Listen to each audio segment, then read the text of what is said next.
அப்படியே அக்கா மக்களுக்கு என்னென்ன பொருள் கொடுத்துட்டு இருக்கிற? அக்கா மக்களுக்கு வந்து நிறைய பொருள் கொடுத்துட்டு இருக்கிறக்கா. நம்ம காட்டுல விளைஞ்ச சிப்ஸ், அப்புறம் முருங்கை பொடி, அப்புறம் ஆவராம்பூ பொடி, ஆவராம்பூ பேஸ்ட் பேக்கு, அரப்பு, ஹெர்பல் அரப்பு, சீயக்காய், ஹெர்பல் சீயக்காய், நெய் எல்லாமே கொடுக்குறேன். எல்லாமே 15 பொருளுக்கா. முள் சீதா இலை நம்ம ஊர்ல என்னென்னு கிடைக்குதாக்க பூராத்தையும் கொடுத்தாச்சு. எல்லாம் கொடுத்தாரு. தெரிஞ்சிடுறேன். ஏன்னு கேட்டீங்கன்னாக்கா இந்த நம்ம கரெக்டா வச்சுக்க யாருமே பயன்படுத்தல இத்தனை வருஷமா. இங்க இருக்கிற பொருள் எடுத்து யாருமே விக்கல. இதனால ஒரு வணிக ரீதி யாரும் பண்ண முடியல.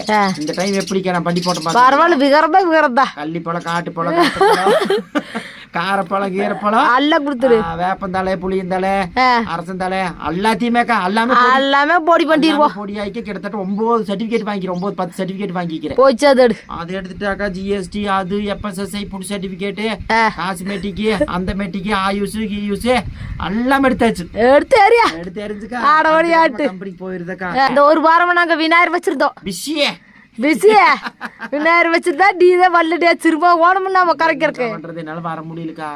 என்னக்கா பண்ணிட்டு போய் 2 குழந்தைகள் வச்சுட்டு நானு 2 குழந்தைகளும் வந்துருச்சுக்கோ. அங்க சிறுபாக நீதான் வரல. குழந்தை சம்சாரம் எல்லாம் வந்துருந்தா நீ ஒருத்துதான் வரல.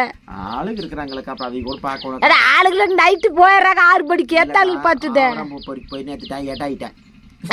அதனாலதான்க்கா நம்ம பேட காக்க வேற தடக்க கட்டுவளைய ஒண்ணு ஆடக்க விட மாட்டேங்கிறாங்க. அடுத்த வருஷம்